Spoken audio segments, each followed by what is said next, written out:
Hello, you all. Good morning, good afternoon, good evening, depending on which time you are watching this video.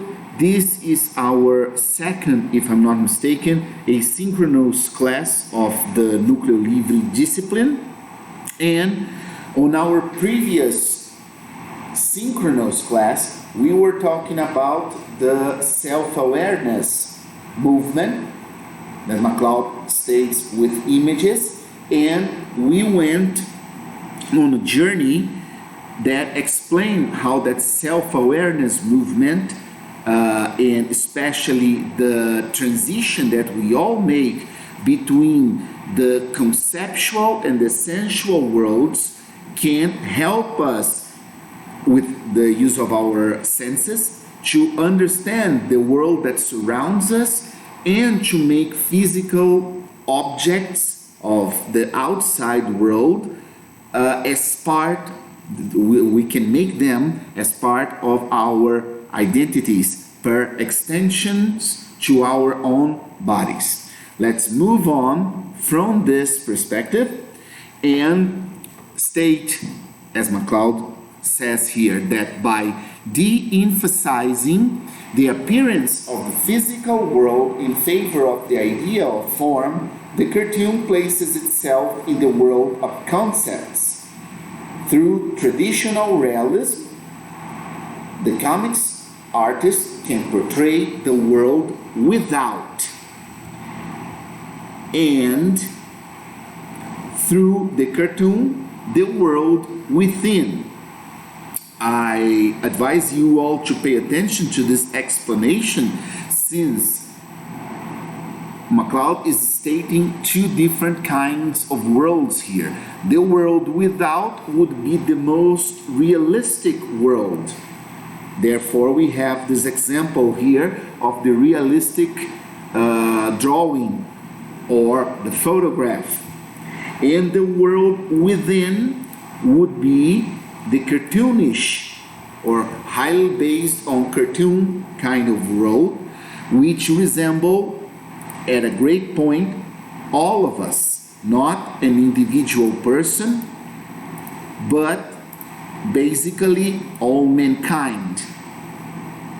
When cartoons are used throughout a story, the world of that story may seem to pulse with life. Inanimate objects may seem to possess separate identities, so that if one jumped up and started singing, it wouldn't feel out of place.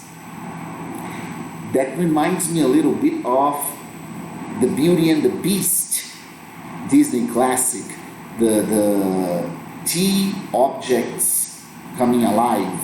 If I'm not mistaken, it's The Beauty and the Beast. But in emphasizing the concepts of objects over their physical appearance, much has to be omitted. If an artist wants to portray the beauty and complexity of the physical world, realism of some sort is going to play a part. All of you, I imagine, can visualize the differences in representing glasses, as we can see over here in MacLeod example. This first glass, we cannot know if it's a glass or some sort of cup or even a mug, because we cannot see thoroughly much more of what is in front of us with this picture. So much is omitted over here.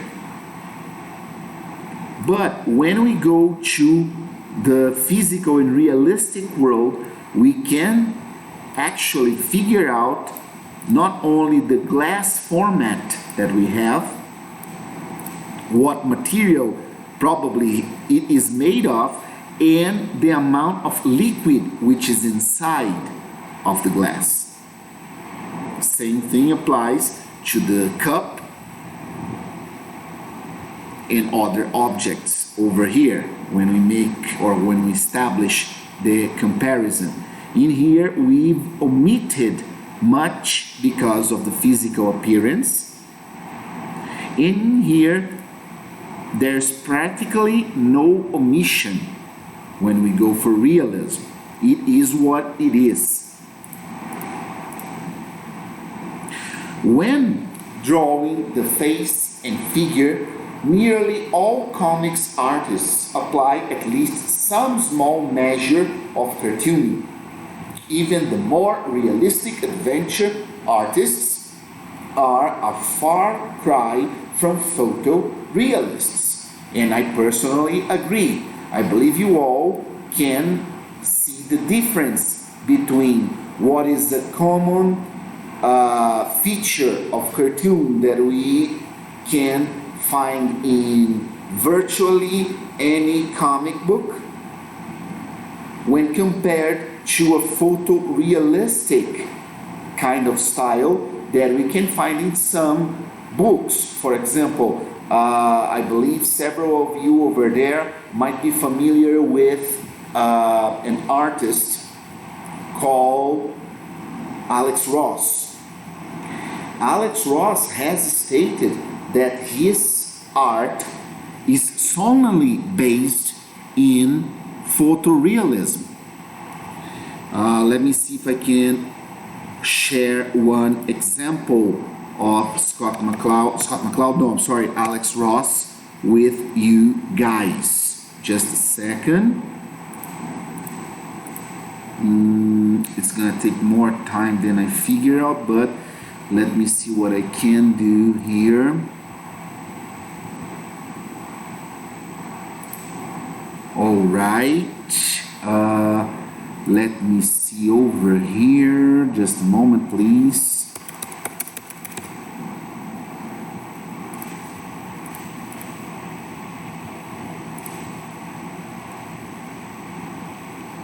I'm making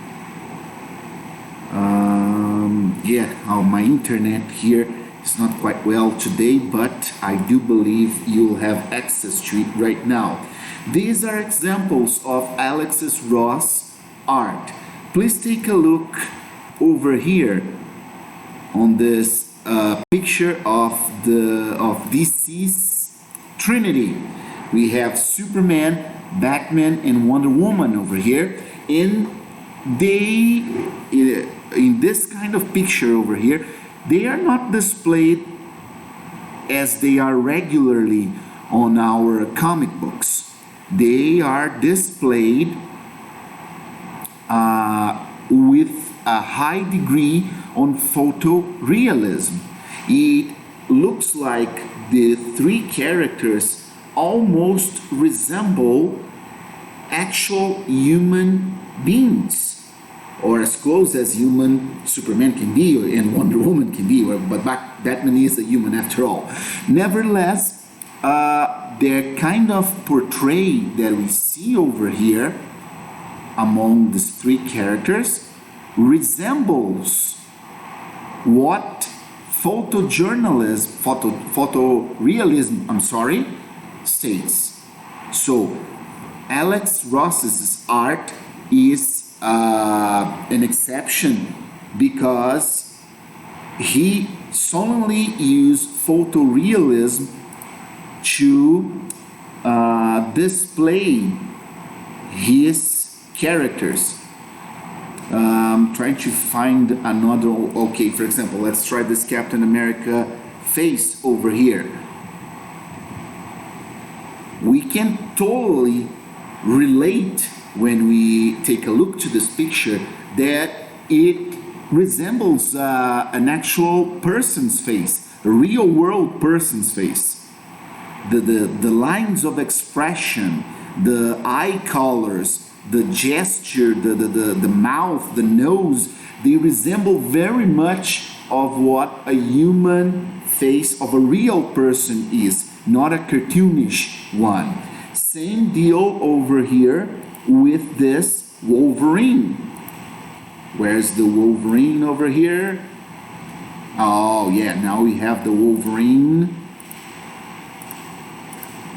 No. I don't think you're seeing it. Just a second. Sorry about that. No. Well, but you've seen the... No. Now you're seeing... Yeah. Wolverine over here. This picture has an effect that we can pretty much visualize and realize that Wolverine here is kind of angry, not just because we know the character and his history always goes toward anger and rage, but take a look on his mouth over here. This is a classical enraged posture, and also his eye over here under the hood or under the mask. You see, it resembles a very enraged real person. Okay. Now where is McCloud over here? Yeah, now we have McCloud back. Well, I believe with this Alex Ross's example, we can understand better McCloud's approach over here, since there's difference between realistic adventure, which is over here, from photorealism, which very much resembles Alex Ross's art, as I displayed to all of you guys. Storytellers in all media know that a sure indicator of audience involvement is the degree to which the audience identifies with the story's characters. And since viewer identification is the specialty of cartooning, cartoons have historically held an advantage in breaking into world popular culture.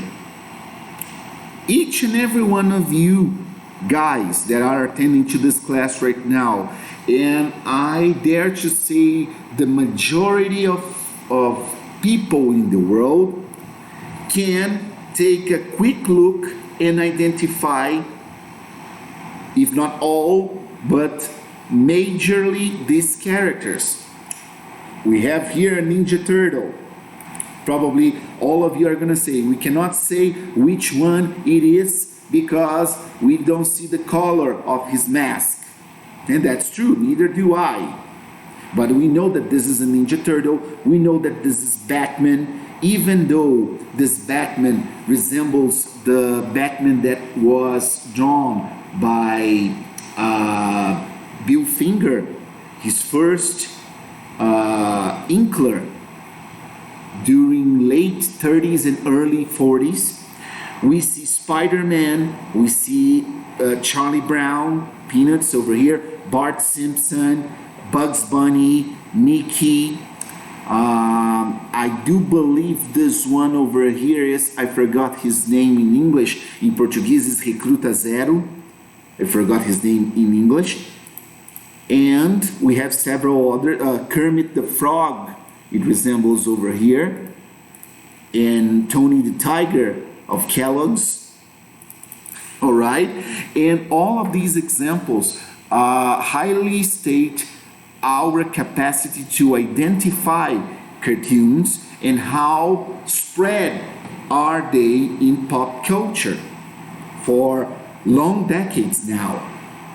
On the other hand, no one expects audiences to identify with brick walls and landscapes, and indeed backgrounds tend to be slightly more realistic. In some comics, this split is far more pronounced. The Belgian clear line style of Hergé's Tintin combines very iconic characters with unusual, realistic backgrounds. Any one of you who has had the opportunity to read a Tintin comic book or even watch his animated cartoon that used to be on TV Cultura. I'm not sure which TV station is in Goiás, but in São Paulo was TV Cultura, or even the movie that Steven Spielberg produced, can verify that Tintin is a very iconic character, but he is often displayed with realistic backgrounds. And Hergé was very much careful to display Tintin in several different realities.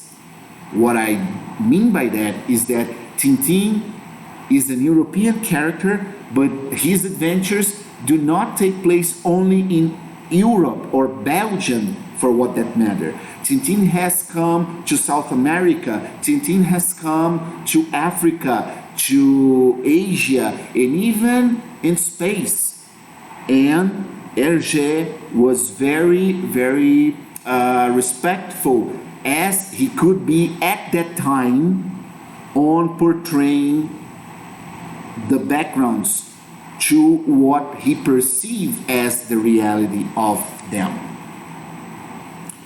This combination allows readers to mask themselves in a character and safely enter a sensually stimulating world. One set of lines to see, another set of lines to be. In the world of animation, where the effect happens to be a practical necessity, Disney has used it with impressive results for over 50 years, I would say more than 50. In Europe, it can be found in many popular comics from Asterix to Tintin to the works of Jacques Tardi. In American comics, the effect is used far less often, although it has crept up in the works of artists as diverse as Karl Barks, Jaime Hernandez, and in the team of Dave Sim and Gerhard. In Japan, on the other hand, the masking effect was for a time virtually a national style. Thanks to the seminal influence of comics creator Osamu Tezuka, Japanese comics have a long, rich story of iconic characters. But in recent decades, Japanese fans also developed a taste for flashy, photorealistic art. I would say not just Japanese fans, but some different fans all over the world develop a taste for photorealistic art. Again, Alex Ross's work. The result, hybrid styles, had tremendous iconic range from extremely cartoony characters to near photographic backgrounds. Mona Goes Tokyo. Of course, all of you can figure out what is the base for this picture, right? And the original picture is very European style, classical European style, and this one is quite, on the other hand, not, right? It's more of a Japanese cartoonish style. But Japanese comics artists took the idea a step further. Soon, some of them realized that the objectifying power of realistic arts could be put to other uses. And we are gonna check out these other uses during our Synchronous class this Friday. Thank you so much for watching. See you all next class. Bye bye.